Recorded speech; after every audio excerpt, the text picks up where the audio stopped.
everybody, and I'm back with one more business immigration route to set up your business in the UK, and which is the startup visa route in the UK. I received a lot of inquiries from the clients asking me more information about this category. So in this video, I'm going to discuss in detail about the startup visa category route to start your business in the UK. Hi, I'm Falguni Parekh. I'm a solicitor and founder at Smart Move to UK. I've been advising on business immigration for the last 15 years, and I'm on a mission to help a lot of businesses to start their operations in the UK.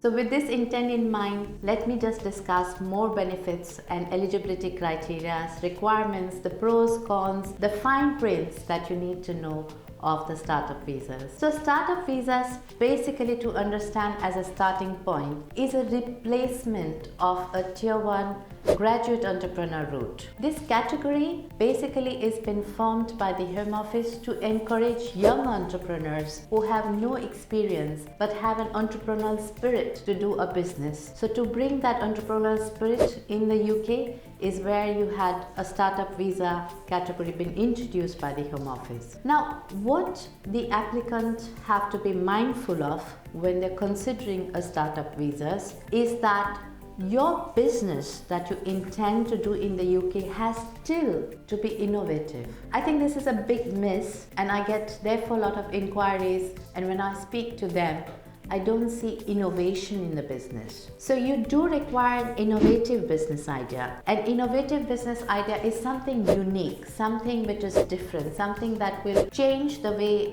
the products and services are being used. So it has to be a very, very outstanding idea of business that you're bringing to the UK. What is innovation will really be defined or be assessed by an endorsing body. So what is an endorsing body? An endorsing body are a assessment authority which are in the UK, and they are the one who will kind of decide whether your idea is innovative or not. Further, your idea has to be scalable and it has to be viable. So you have to meet all these three requirements. A, the business has to be innovative, it has to be viable, and it is scalable, which means that it does make a business sense when you are bringing this idea to the UK and adds to the economy in the UK. So what is different? I think, when I kind of speak about this to the client, and when I tell them that this is the three things that you need, kind of immediately are drawn towards another category which is called as an innovator visas. And when you try to distinguish between then what is a difference between innovator visas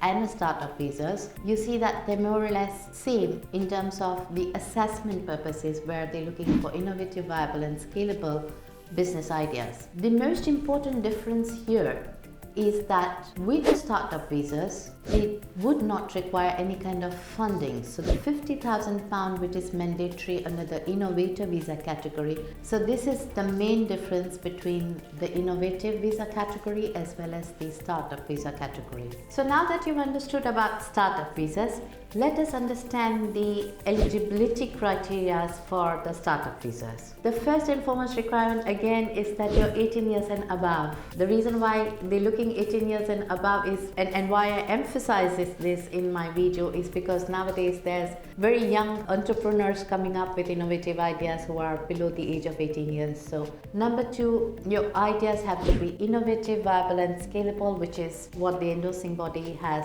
agreed with or they have assessed to be positively. And the third thing is you have some kind of a maintenance money available to take care of yourself if you are just the main applicant entering. You need to be proficient in English. You need to have a B2 level of proficiency being provided for when you're making an application here. Now let us look at the benefits of startup visas. I think the biggest benefit of startup visa is that it allows the entrepreneur to enter the UK with zero investment. You can run the business as a partnership firm or as a sole proprietor.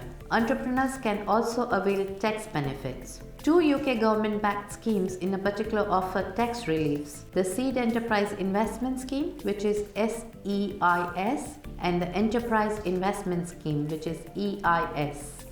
You can also bring your family with you under this category. These routes give you exposure to the international markets. However, when you're proving your business to be viable and scalable, you require some amount of funds to make your business operational in the UK. In fact, some endorsing body would require a minimum funds for you to be granted an endorsement.